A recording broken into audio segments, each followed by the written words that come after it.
Certo, os detalhes estão aparecendo agora, a gente está tentando entender o que está acontecendo, mas acho que uma coisa importante, além do que você já disse, Fabiola, é o fato de que esse governo de união, de emergência, consegue finalmente isolar os elementos mais radicais do governo israelense, né? O Itamar Ben-Gvir, o Bezalel Smotrich, são pessoas radicais que não vão fazer parte desse governo de união, né? Isso já é uma vitória no sentido de que essas vozes não vão tomar esse tipo de decisão. Infelizmente, do meu ponto de vista, eles mantiveram o Yoav Gallant, que é o ministro da Defesa, que foi a pessoa que há alguns dias chamou os palestinos de animais e que disse que era necessário destruir Gaza. Essa pessoa ainda está nesse governo.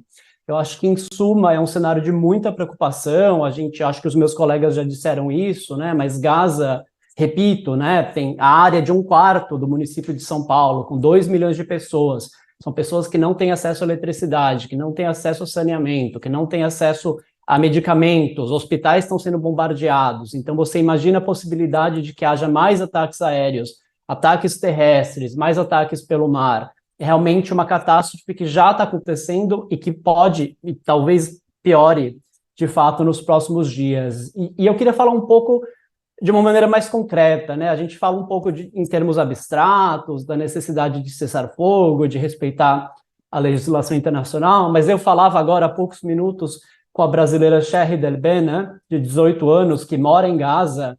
Ela nasceu em Gaza, ela foi morar no Brasil e voltou há 6 meses com a mãe dela estava doente, com câncer, basicamente voltou para Gaza porque queria se despedir da família, já faleceu, infelizmente. Então a Shahid, de novo, de 18 anos, está sozinha em Gaza com a avó, e ela me escreve no WhatsApp, né, durante o dia, me dizendo que estão bombardeando ao redor da casa dela, que ela não sabe para onde ir, ela não sabe como escapar de Gaza. O governo brasileiro, como meus colegas já disseram, está tentando negociar com o Egito essa passagem por Rafah, no sul da faixa de Gaza. Eu acho improvável que isso aconteça nas próximas horas. É também improvável que Israel deixe essas pessoas saírem por Eretz, né, no norte de Israel, no norte da faixa de Gaza. Então, queria só trazer essa dimensão concreta. Também falei com o palestino Mohamed Farahat, que é casado com uma brasileira, que me mandou fotos da casa dele destruída também. Um prédio na frente do prédio dele, um prédio residencial, foi destruído, os escombros caíram em cima da casa dele, a casa foi destruída. Ele agora não sabe se ele vai para um abrigo da ONU, se ele fica em casa, ninguém sabe o que vai acontecer, né? E mais um exemplo concreto, eu cobri a guerra em loco, né, em 2014, eu estava dentro de Gaza, e eu vou dizer uma coisa óbvia, né, mas foi só naquele momento que eu entendi o que é a sensação de você ir dormir sem saber se você vai acordar ou não, né, sem saber se uma bomba vai cair na sua casa, sem saber se você vai ser alvo de um ataque. É essa sensação dessas 2 milhões de pessoas que estão em Gaza. E digo mais, só para encerrar esse raciocínio, é a sensação que essas pessoas têm há muito tempo, né? Gaza está sob cerco há mais de 15 anos, então esse é um pouco do cotidiano dessas pessoas, para dizer o quanto não surpreende, né, o tipo de ação do Hamas, o tipo de ódio que foi fomentado nesse território contra Israel. Ô Diogo, eu vou pedir licença a vocês, ao Diogo, a Karime e ao Thales, porque nesse momento a gente conseguiu conexão com uma brasileira que estava no primeiro voo que veio de Israel para cá, da FAB. Ela já está em contato conosco, que é a Cristina Balbi. Ela está ao vivo aqui conosco, inclusive ela está na estrada neste momento, acredito que voltando para sua casa. Olá, Cristina, boa tarde, seja bem-vinda. Que bom tê-la de volta no Brasil. Seja bem-vinda de volta.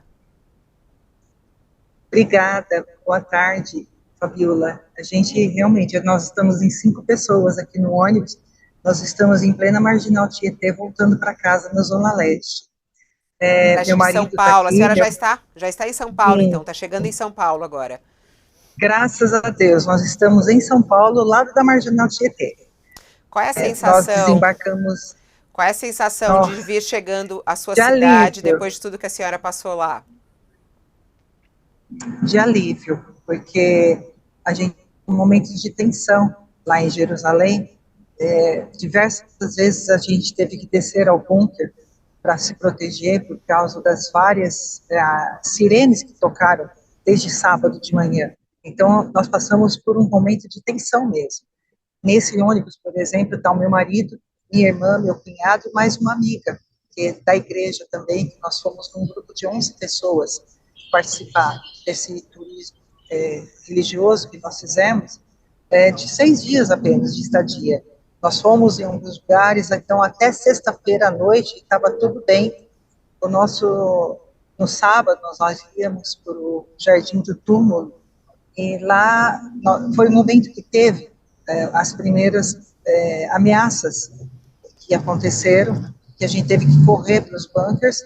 Nós chegamos até ir no Jardim do Túmulo, mas tivemos que nos abrigar lá também, e tivemos que sair de lá rapidamente para voltar para o hotel. Então nós chegamos lá, tipo, sei lá, acho que era 9 e pouco, às 10h30 a gente já estava de volta no hotel para se proteger.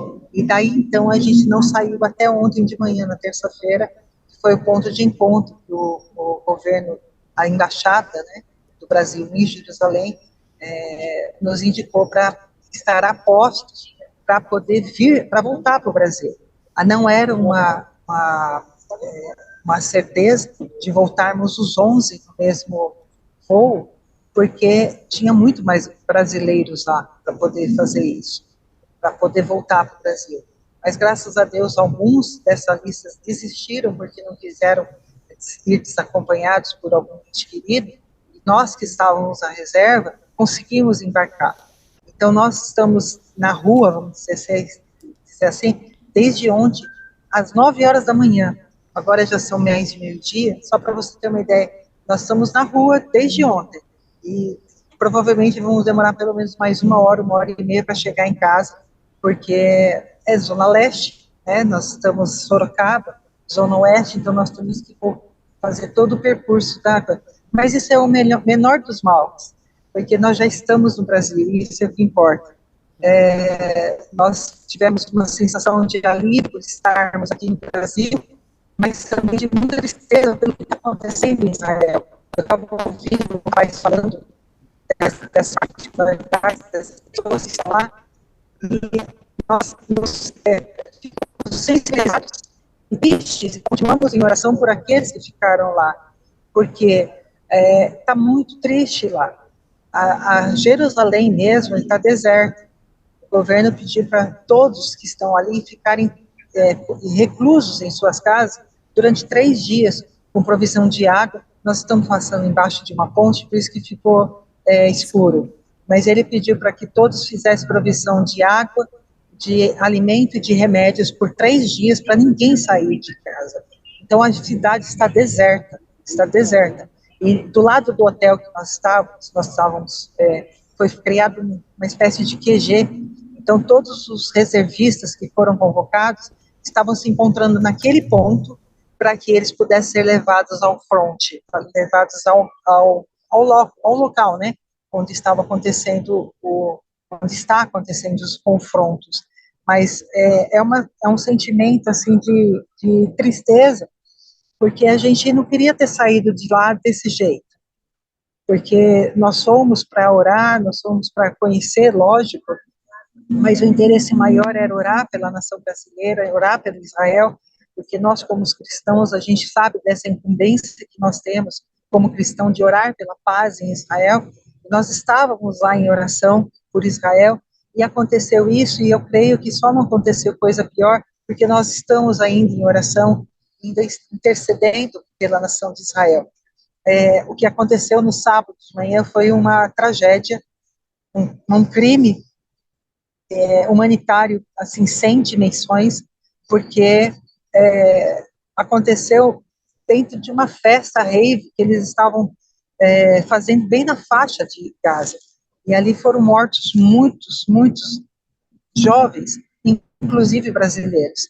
Passando dessa faixa, eles entraram nas casas que são próximas à faixa de Gaza, mas do lado de Jerusalém, de Israel. Eles invadiram as casas. Muitos foram sequestrados, muitos foram mortos ali mesmo. Então, é triste você ver uma situação que está acontecendo lá,